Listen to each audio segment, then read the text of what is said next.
بازنطائن کی فتح۔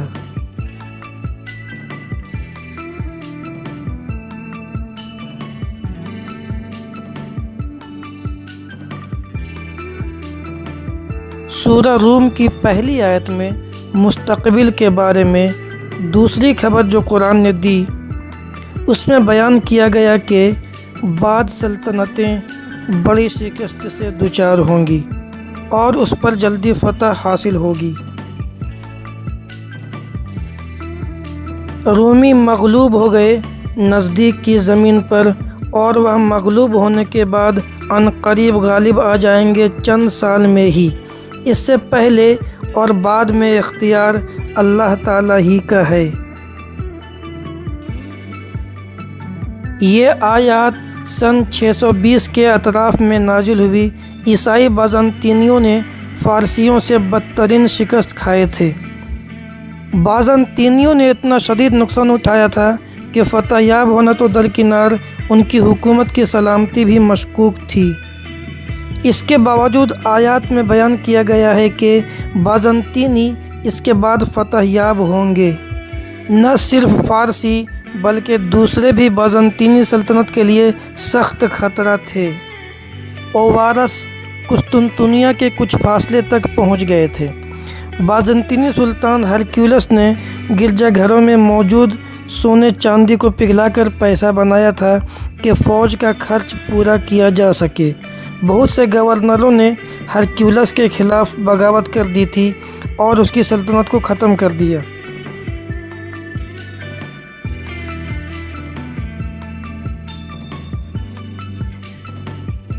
میسوپوٹامیہ، سیلوسیا، شام، فلسطین، مصر اور آرمینیا جو بازنطینی سلطنت کے حصے تھے، فارسیوں کے حملے کا نشانہ بنے۔ ہر شخص امید کر رہا تھا کہ بازنطینی سلطنت تباہ ہو جائے گی۔ ٹھیک اسی وقت سورۃ الروم کی آیات نے انکشاف کیا کہ بازنطینی چند سال میں فتح یاب ہوں گے۔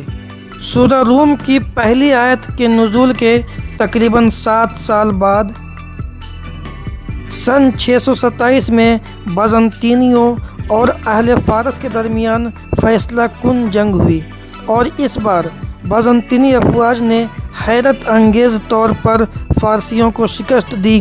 چند مہینوں کے بعد فارسیوں کو بازنطینیوں سے معاہدہ کرنا پڑا، جس کی روح سے وہ قابض شدہ علاقے واپس کرنے پر مجبور تھے۔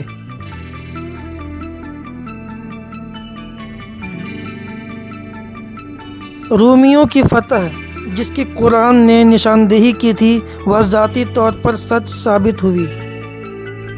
ان آیات کا ایک اور معجزہ جو منکشف ہوا وہ ایک ایسی جغرافیائی تبدیلی تھی جو اس میں کوئی دریافت نہیں کر سکتا تھا۔ سورہ روم کی تیسری آیت میں ہمیں آگاہ کیا گیا ہے کہ رومی زمین کے نچلے حصے میں شکست کھائے۔ یہ لفظ ادنی الارض عربی میں بہت سے ترجموں میں قریب کے علاقوں کے معنی میں لیے گئے ہیں، جبکہ اس لفظ کے تشکیلی معنی ادنا یعنی نچلے سے لیے گئے ہیں، اور ارض کے معنی دنیا ہے۔ اسی لیے لفظ ادنی الارض کا مطلب زمین کی سب سے نچلی جگہ ہے۔ انتہائی دلچسپ بات یہ ہے کہ بازنطینی سلطنت اور فارسیوں کا وہ معرکہ جس میں بازنطینی یروشلم ہار گئے تھے، زمین کے نچلے علاقے میں ہوا جو کہ مردار کی جڑ کے قریب ہے، جو شام، فلسطین اور اردن کے سرحد پر واقع ہے۔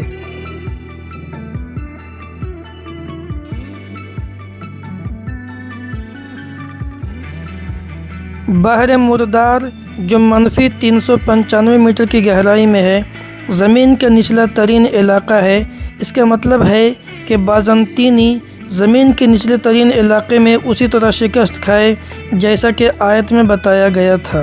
سب سے دلچسپ نقطہ یہ ہے کہ بحر مردار کی گہرائی جو منفی 395 میٹر ہے، صرف جدید تکنیک سے ناپی جا سکتی ہے۔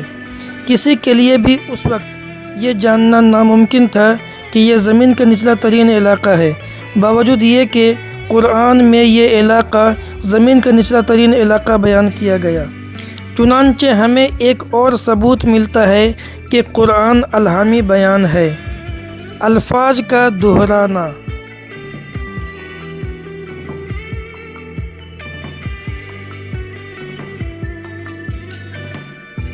قرآن کے معجزاتی صفات سے جو ہم نے اب تک مشاہدہ کی، قرآن میں معجزاتی حساب موجود ہے، اور اس کی مثال وہ الفاظ ہیں جو قرآن میں مقرر استعمال کیے گئے۔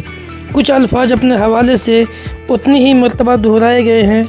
یہ وہ چند الفاظ اور ان کی تعداد ہے جس کی قرآن میں تکرار کی گئی ہے۔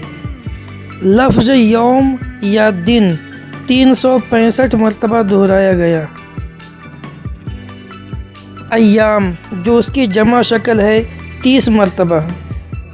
لفظ چاند 12 مرتبہ دہرایا گیا۔ سزا کا لفظ 117 مرتبہ دہرایا گیا، جبکہ جزا جو قرآن کا بنیادی اصول ہے اس سے دوگنی تعداد میں دہرایا گیا۔ دنیا اور آخرت کے تکرار کا شمار بھی برابر ہے، یعنی 115 مرتبہ۔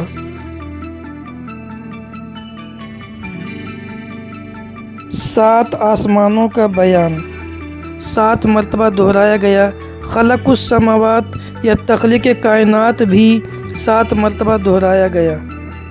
لفظ ایمان پورے قرآن میں 25 مرتبہ تکرار کیا گیا۔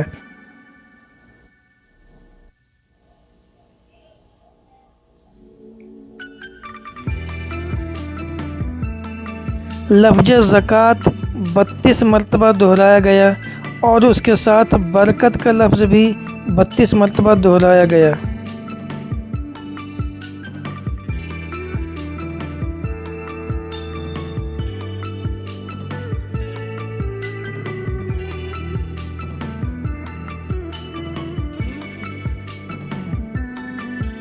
انسان کا لفظ 65 مرتبہ استعمال کیا گیا۔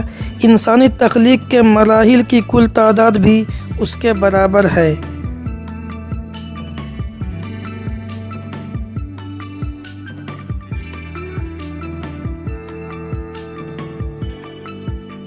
نتیجہ بحث۔